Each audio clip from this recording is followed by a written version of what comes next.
Hello everyone. So I found a completely broken Wisp build that nobody else has really discovered yet, and I feel like the word just has to get out because of how good this build is. And as soon as I release this, I'm sure it's gonna get patched out immediately. So let's try and keep it on the down low so people don't really find out about it. Okay, so this is the build, and this is kind of an end game build because you need a lot of stuff to make it work. You can probably do it low level, but it won't be as effective. So the reason why it's so good is because you just stun everything on the map, and it makes it completely impossible for them to kill the defense target. And so since everything is permanently stunned, they're not able to shoot at the defense objective. And the way we're going to accomplish this is with shock motes and gloom. And the way this interaction actually works is that gloom slows down animations. So while they are in the animation of being stunned from shock mote, the animation will just take so much longer because we have gloom.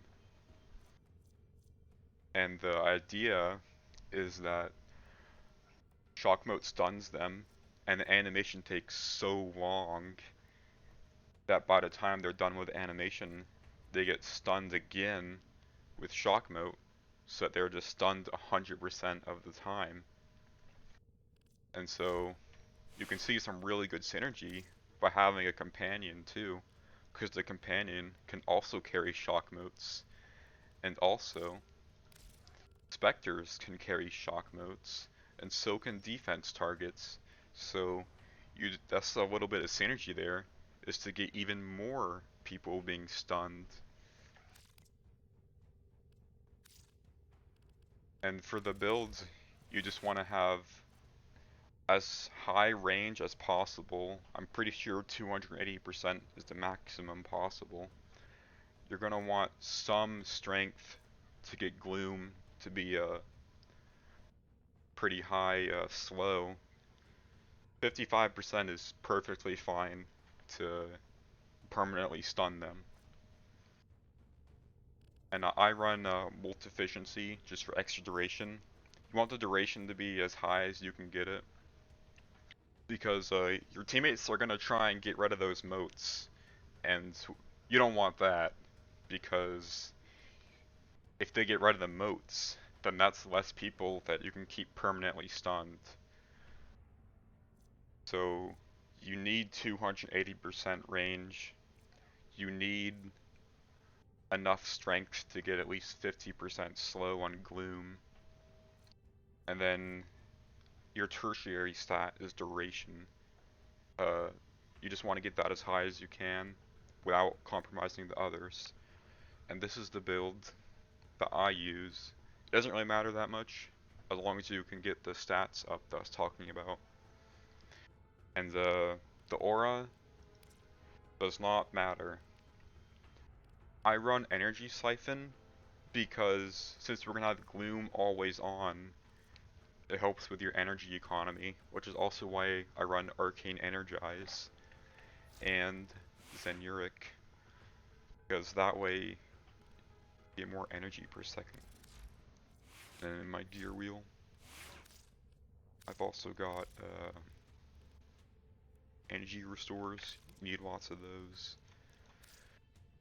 And I was just thinking that you can run Archon Stretch. I just don't have enough uh, space for it in my capacity because it's extra space. And I don't want to reformat it. And then your weapons do not matter. You want to make sure you also take off your assault modes so that it can't attack. Because we don't want to be killing enemies, you know. That's just going to make it faster. We want them to be stunned. And then you also want blood for energy, just to give you more energy restore, and your weapons do not matter. So I'm going to show you how to get set up. You're going to want to do it on steel path defense. It has to be defense, because that's the whole point of it. But for the purpose of demonstration, there's going to be some easy mission. And so you want to put your shock motes in places where teammates have to pick them up, and preferably it'll be on maps where they can't jump off a cliff and dump the mote. But you want to spread them all out. And before you activate the target, I find it helps to set your connectivity ping really low so that you're always the host. And that's where you have time to set up your shock motes. So I'll try and cover all the areas where people are going to run to so that it covers the whole area. And you can have a maximum of 8. So I have 4 covering each hallway. And then they're probably going to get stunned around this area on the bridge around here. I'm going to put another one here. And that should cover most of the whole area. I'm going to put this down here. You want to summon your Spectre and give it a terrible weapon so it doesn't do any damage. So now I have more motes getting stunned. Activate Gloom with high range. You're going to want some duration too also, because it also makes Gloom more energy effective. And so yeah. And I don't use any healing, because I want only shock motes. So if you need healing, I just go in my operator and heal it with my Warframe with the Arcane. And if you do it right, you can make it absolutely impossible for the enemies to get to the defense target. And you'll see shortly that you can go to like half an hour, 30 minutes on round 5. That's just how good this build is.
was greater. This is good.